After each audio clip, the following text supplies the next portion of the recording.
Shalom, Ibu, Bapak, saudara-saudari sekalian yang terkasih di dalam Tuhan. Kembali sore hari ini kita bersama-sama mendapat kesempatan untuk melanjutkan pendalaman Alkitab, lanjutan dari Jumat yang lampau, yaitu dalam Amsal pasal 22 ayat 17 sampai dengan 24 ayat 34 tentang perkataan orang bijak. Sebelum kita melanjutkan pemahaman Alkitab, mari kita akan berdoa terlebih dahulu. Terima kasih Tuhan Allah kami di sorga. Sore hari ini kami bersyukur kembali kepada Tuhan kalau kami boleh kembali mengikuti pemahaman Alkitab lanjutan Jumat yang lampau. Bila kami hikmat akal budi dari sorga, supaya apa yang kami sampaikan semua itu sesuai dengan apa yang menjadi kehendak Tuhan dalam hidup kami. Tolonglah seluruh sidang jemaat-Mu Bapak yang akan mendengarkan, memberikan hikmat akal budi juga supaya mereka boleh mengerti apa yang menjadi kehendak Tuhan dalam hidupnya. Terima kasih Bapak. Dalam nama Tuhan Yesus kami berdoa dan mengucap syukur. Amin. Amsal pasal 22 ayat 17 sampai dengan 23 ayat 35 tentang dengarkan perkataan orang bijak. Ada 30 petua orang arif yang terdapat dalam kitab Amsal. Sore hari ini kita membahas nomor 1 sampai dengan 5 terlebih dahulu ya. Amsal pasal 22 ayat 17 sampai dengan 25. Kita baca terlebih dahulu ayat 17 sampai dengan 21. Kitab Amsal pasal 22 ayat 17 sampai dengan 21. Perhatian yang sungguh-sungguh ditekankan berulang-ulang. Kita baca dulu ya. Dengarkan, aku akan mengajarkan kepadamu petua orang arif. Perhatikanlah pengajaranku. Engkau akan senang apabila pengalamanku itu kau simpan dalam hatimu. Karena dengan demikian kau telah siap apabila kau hendak memakainya. Aku mengajarkannya kepadamu sekarang, karena aku ingin kau menaruh kepercayaanmu kepada Tuhan. 30 petua sudah kutuliskan untukmu. Petua-petua yang mengandung pengetahuan dan nasihat yang baik. Dan yang akan mengajarkan kepadamu apa yang sungguh-sungguh benar. Nanti jika kau ditanyai, kau dapat memberi jawaban yang tepat. Amin. Berbahagialah orang yang mendengar firman Tuhan dan melakukan serta menyimpannya di dalam hati. Di sini Salomo itu mengubah gaya dan cara bicaranya. Pada umumnya sejak permulaan pasal 10 sampai sekarang mengajak kita menerapkan kebenaran-kebenaran itu ketika kita terus membaca. Namun di sini hingga akhir pasal 24 ia langsung berbicara seakan-akan kepada anaknya, muridnya, pembacanya, pendengarnya, seolah-olah berbicara seseorang secara pribadi. Nah, perhatikanlah bagaimana hikmat itu memakai berbagai macam cara berbicara kepada kita supaya kita ini tidak bosan untuk menarik perhatian dan membantu kita mempraktekannya.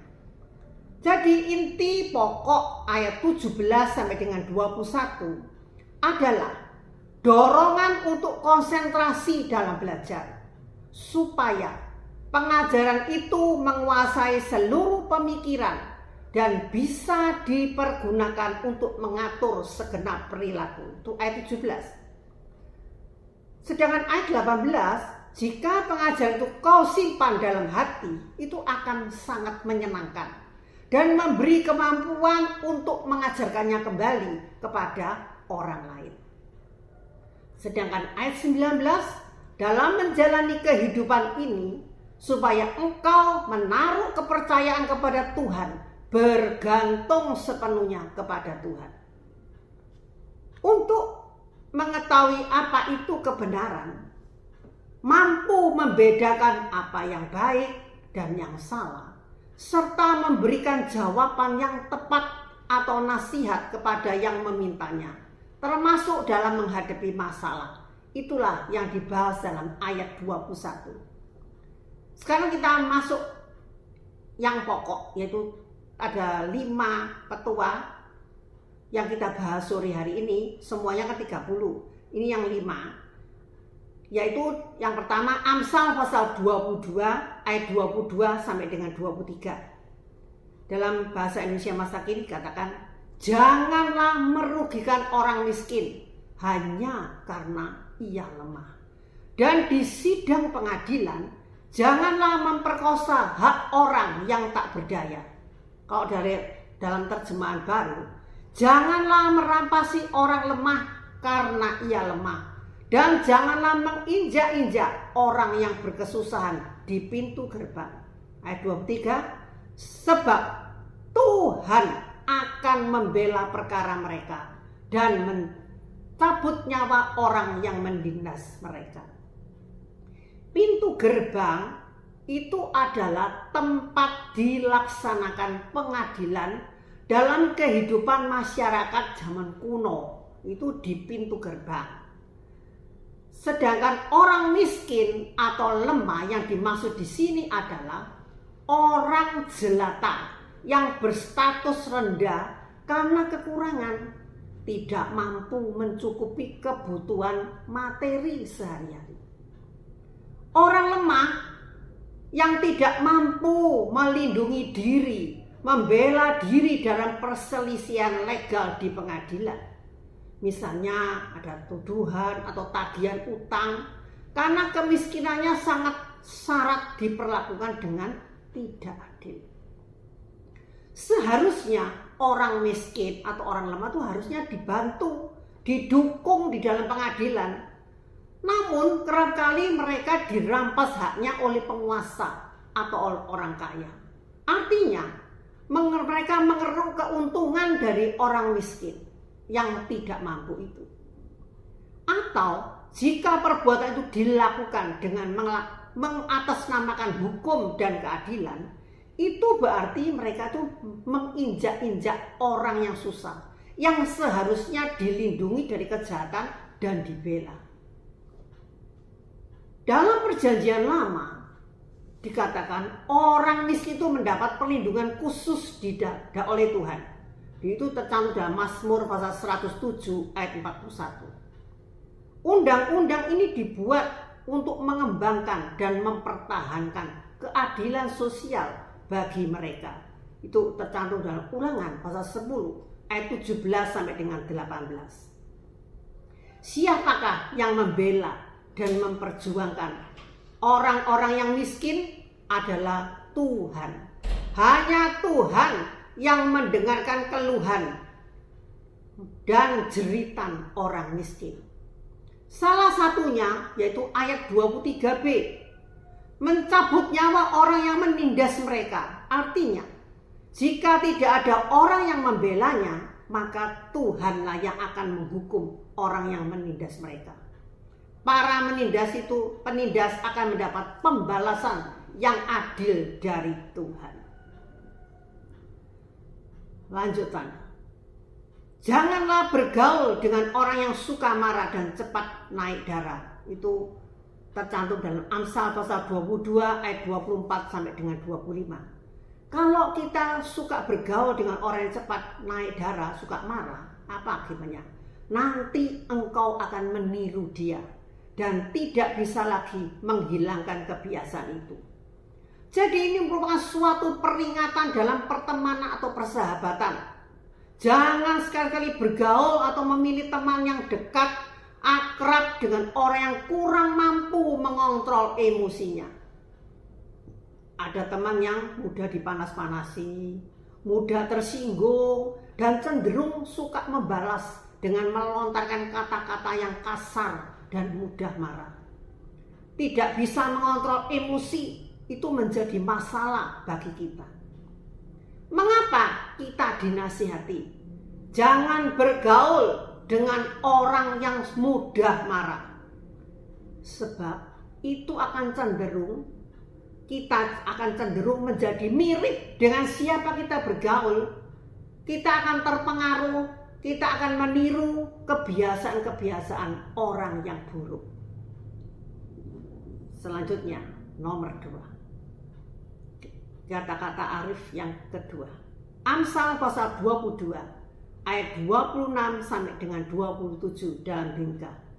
Janganlah berjanji untuk menanggung utang orang lain. Nanti jika engkau itu tidak sanggup melunasinya, tempat tidurmu pun akan disita. Atau dalam TB, mengapa orang akan mengambil tempat tidurmu dari bawahmu bila engkau tidak mempunyai apa-apa untuk membayar kembali? Ini merupakan suatu peringatan tentang menanggung utang orang lain, ya, yang merupakan termasuk tindakan ceroboh dan juga tidak adil.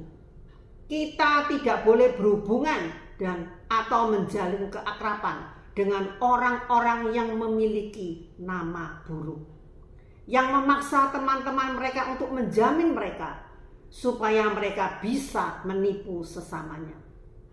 Dengan membuat persetujuan atau menjadi penanggung utang orang lain yang bukan menjadi kewajiban kita untuk membayar, seringkali mendatangkan masalah daripada menyelesaikannya.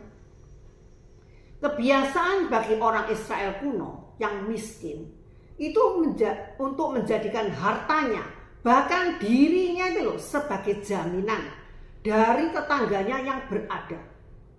Memberi pinjaman dengan bunga yang tentunya sangat berat.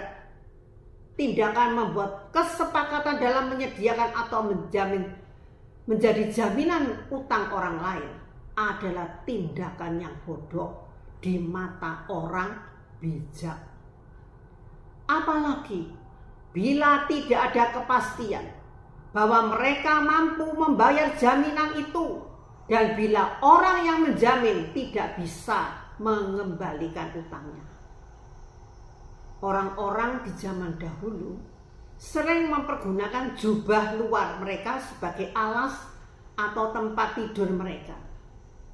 Jika jubah luar yang digunakan sebagai tempat tidur itu milik yang paling akhir dan sangat penting dalam hal menurut undang-undang, itulah yang harus dipulangkan sebelum matahari terbenam.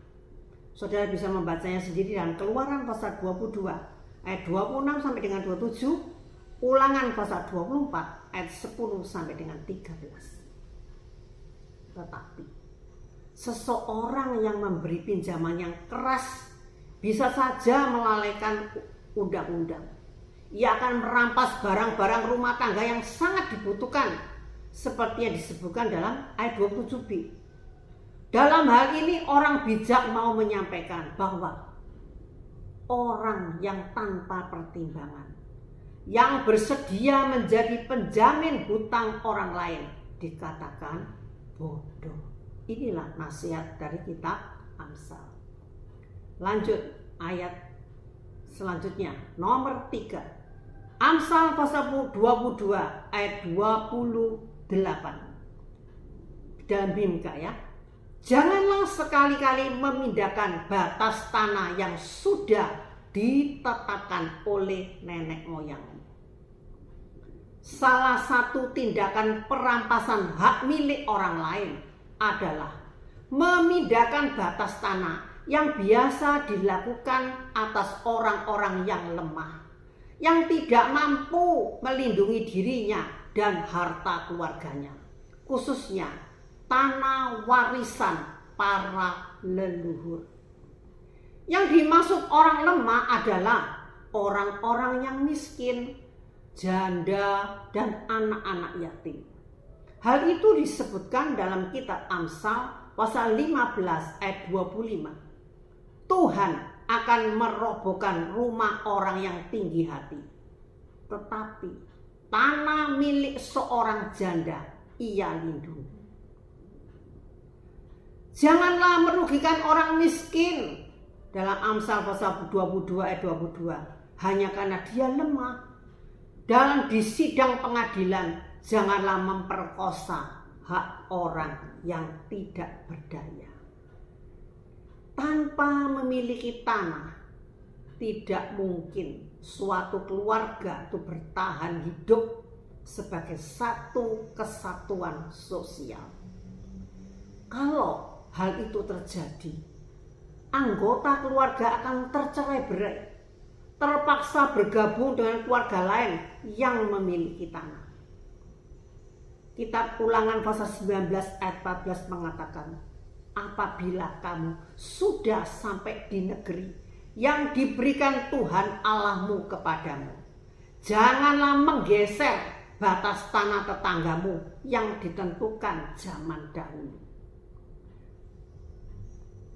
Dalam Amsal 27 ayat 17 dikatakan, terkutuklah orang yang menggeser batas tanah tetangganya.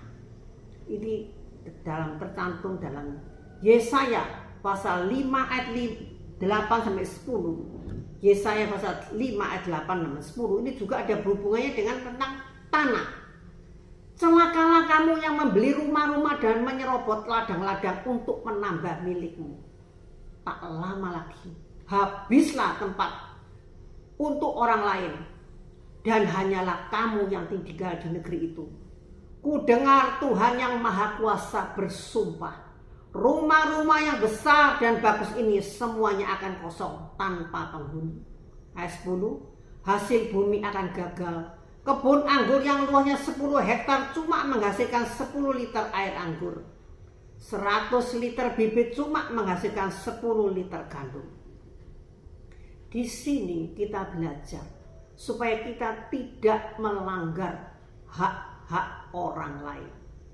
Meskipun kita bisa menemukan cara untuk melakukannya dengan diam-diam, secara rahasia, dengan tipuan dan tanpa memaksa secara terang-terangan.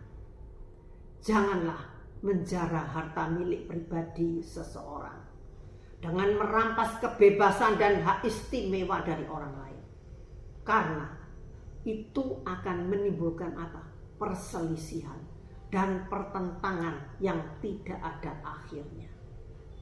Janganlah memindahkan batas tanah supaya engkau bisa merampas tanah sesamamu, karena itu berarti sama dengan merampoknya. Akibatnya apa? Keturunannya akan tidak mendapatkan apa-apa. Dari sini kita bisa menarik kesimpulan bahwa kita itu harus menunjukkan rasa hormat dalam kehidupan bermasyarakat terhadap tata cara yang telah berlangsung sejak dahulu kala dan terhadap hukum pemerintah yang berlaku. Nomor 4, Amsal pasal 22 ayat 29 dalam Bingka. Pernahkah engkau melihat orang yang cakap melakukan pekerjaannya? Orang itu akan diperkerjakan di istana raja-raja, bukan di rumah orang biasa. Di sini dijelaskan mengenai kecakapan dalam pekerjaan. Salomo memuji orang yang berusaha mendapatkan pekerjaan, meskipun pekerjaan itu sangat rendah dan tidak penting, dan hidupnya tidak mudah ketika sedang menganggur. Salomo memuji orang yang bagaimana? Senang bekerja, gesit ya, dan sibuk dengan pekerjaannya. Orang yang harus bekerja sampai tuntas, terampil dan cepat, bukan yang santai-santai. Kecakapan, kecepatan, dan pengalaman orang yang siap pakai akan cepat mendapatkan pekerjaan pada orang-orang yang terkenal, pada posisi-posisi yang penting, bahkan bagi raja-raja. Kalau kita perhatikan kehidupan Yusuf, walaupun dia dijual sebagai budak, akhirnya dibeli oleh Potifar. Dalam Kejadian pasal 39 ayat 4 katakan, Potifar itu sangat senang kepada Yusuf, bukan karena dia tampan, tetapi dia itu cakap, jujur dalam mengurus harta benda dan rumah tangga dari Potifar. Sehingga ia dijadikan apa? Pelayan pribadi, orang kepercayaan dari Potifar.